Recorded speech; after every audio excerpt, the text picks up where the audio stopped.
The state of Minnesota is known for many things. For its 1,000 lakes, yes, but also for its video programs, such as the one at St. Cloud State.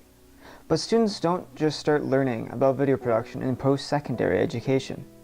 It started first at the high school level, years prior.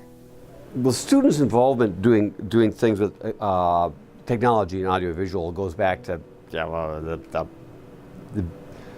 whenever they started evolving away from chalkboards into things that plugged in. So, when I was a little boy, in grade school, it was the film strips were the thing. So like the kid who got to flip the switch on the film strip, that was a deal. You go beep, and you turn the thing, and that was the thing. Students didn't just learn video production in class during the 70s, but much like Tom's grade school, actually helped facilitate the school's technology needs. Well, when I started at Kennedy High School in 1979, the whole media department, the audiovisual department, was pretty significantly different, as one might expect, from how it is now. So kids every day who every hour who were in and would help us facilitate getting these things out to the classrooms and keeping them running for the teachers. And so I worked with all those kids in training them how to use all that stuff and how to go out and help the teachers use that technology in their classrooms. There were a few video monitors in the school, but not many, because most of the teachers used film. But we did have a TV class then. So this is 1979. I believe that the TV class in that school started in maybe 75 or so. Kennedy High School adopted television during the early 70s, but it wasn't the first school in the Bloomington School District to have a TV program. Well, Jefferson, I believe, had a TV production program when it first opened in 1970. I know there's a TV studio here, and Byron Baccaris opened the school back then. I started in 1998-99, and I ended up teaching a public speaking class that had a TV production component. So that was in the old TV studio. But we've had some kind of TV production going on for 48 years here at Jefferson. Bloomington was not the only high school district to implement television programs into their schools. Many schools followed suit during the 70s and 80s and still have well-established programs today. Yep, they began the program in the 70s. Dwayne Johnson, who was the theater director, was an English teacher, and he started the program. And then it became a career technical education program. So that's how I came in, because I came in with a vocational or technical license, different license, because I'd worked in industry. So obviously over the course of 40 years, technology has changed just immensely. I don't even remember the name of the program, but I learned editing tape to tape the old-fashioned way. So it was analog editing, and if you made a mistake in the middle, you had to start over from that point, or if you made a mistake at the beginning, you had to go back and do the whole thing over. So I grew up learning that, and then as I started teaching it, everything shifted with me. So graphics were done mechanically. I mean, we like took block, did like a printing press. You took block letters and put ink on there, and you'd make a camera card that you'd shoot a camera at. That's how graphics were done. And I still remember the smell of the ink and stuff, as I'd have to quick make up a camera card for a show or something. And the switcher was very basic. Actually, one of the switchers from the earliest days looked like I'm not kidding you. It was actually built out of like a light switch from a wall, like a normal light switch with two UHF connectors on it. They had used somehow to switch back and forth between cameras. It was terrible, but it worked, sort of. There wasn't much money for these kind of things. To keep up with the times, a program will oftentimes continue to change and evolve. But not everything has changed from the early years of TV production classes. The curriculum hasn't changed all that much, because some of the techniques, like the rule of thirds, has been around forever, and it will be around forever. And so I think just like good interviewing techniques haven't really changed much over the years, or good camera techniques. All of that is pretty much the same. I would say the thing that has changed is the content. So we go out and look for stories, and so we're doing stories that are happening here at Jefferson or around the community. So that, of course, changes from year to year, but the techniques have really stayed pretty consistent over the years. Over the years, many things have changed, and a few have stayed the same in the world of high school television production.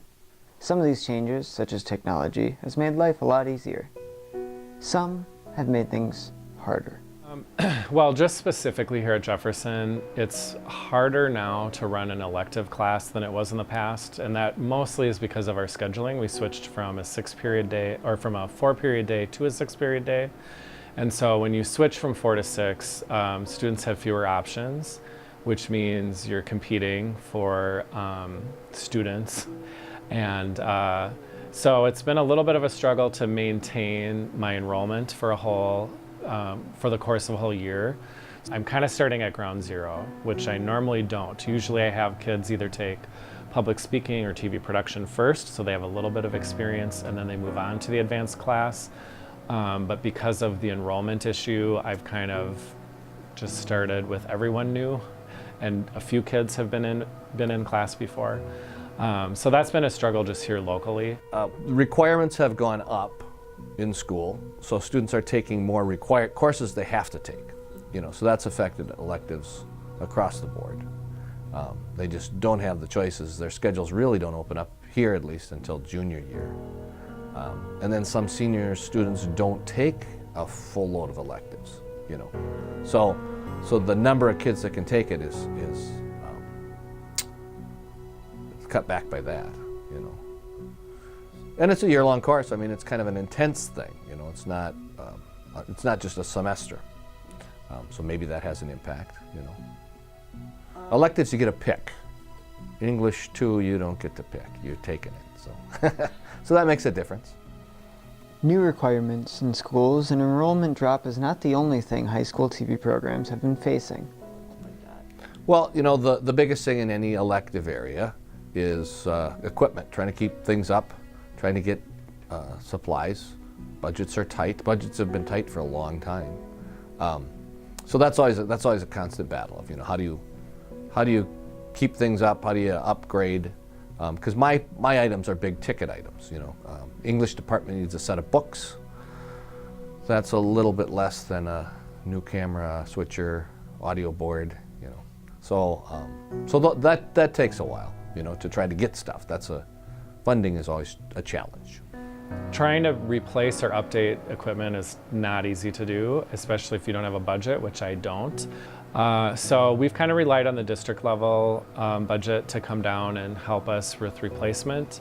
So we did get all of our control room equipment replaced in the last 3 or 4 years, and that was part of a technology referendum replacement. But my handheld cameras, I've kind of learned the hard way, I guess. I used to buy really cheap cameras that were about $100 or $200 each, and those tended to break down quite a bit within a year. And so then I was replacing cameras, and then I realized I needed to go to a better, sturdier camera. But those are spendy. They're over $1,000. And so now I was able to we do have a technology replacement program, and now I'm hoping once I got into that replacement cycle, I can be in there again the next time they come up with however many years they say they'll replace them. So you just have to keep advocating. I mean, I went to the principal to ask for money, I went to the media center, and then finally I was able to get the district to get us some new equipment after I think I had spent 3 years asking before I got it. So Mr. Olson's a very supportive principal. He's a good guy. They don't have the money to give me. If they did, right, they would. And that's, in general, people that go into education, that's the thing you got to think about. How can I make this work with what I have? Otherwise you would be miserable. But art departments face the same thing, drama departments, and funding's tight in schools, and so you either have to figure out, well, how can I make this work, and have kids have a good experience and learn things, or maybe I have to go live in the perfect place with all the resources, and that might not be here. And that's really nowhere, to be honest with you. With struggles in enrollment and funding, would you consider closing your program due to these issues? No, I would never want to do that. That scares me because I feel like if the class, and I know that's happened at other high schools where it's just kind of dropped off, and then I feel like you're in danger of not getting it back. And so I feel like Spots has been on life support and have had to just get it back up and running because it just ebbs and flows. I mean, some years there's a lot of kids that are signing up and then it'll go down again and back up again. So I would never want it to, I always kind of fight to keep the numbers because I think it's a really valuable experience. When kids get in here, they really enjoy the class. And we provide a service for the school too. I mean, we're filming things, we're creating stories out of what's going on. We're even a kind of a public relations arm of the school at times when we're showcasing some of the good stuff that's going on. With all the problems video programs have, what do students really get out of such a program? Well, I think elective classes are really important because they just offer a variety to kids. And it also can be a stepping board to a future career.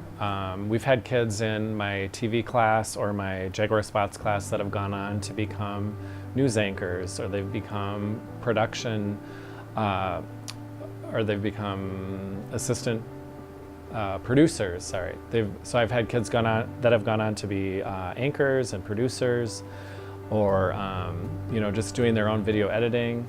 And so having an elective in a specific field, I think, is really valuable because kids can find what they enjoy, what they're good at, and they could possibly find a career out of it as well.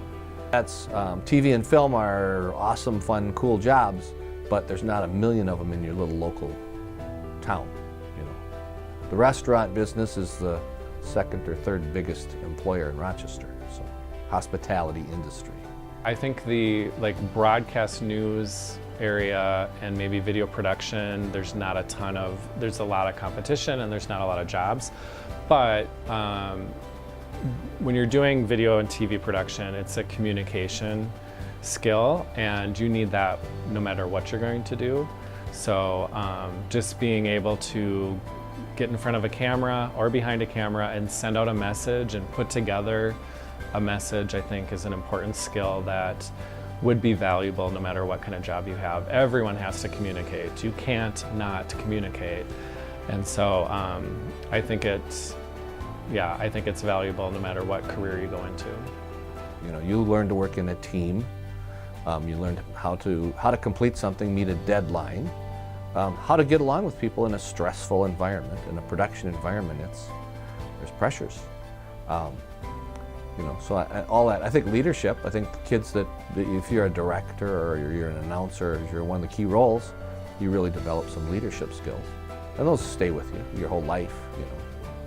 I think a TV production program or a video production program or a school news show, they all can provide a great place for a lot of different students to kind of find what they're good at or to learn new skills.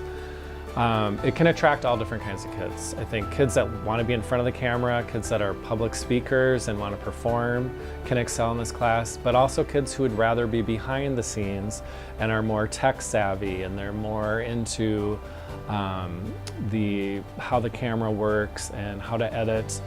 And it's a great multidisciplinary course because you can learn writing skills, you can learn speaking skills, you can learn computer and editing skills, and there's videography skills.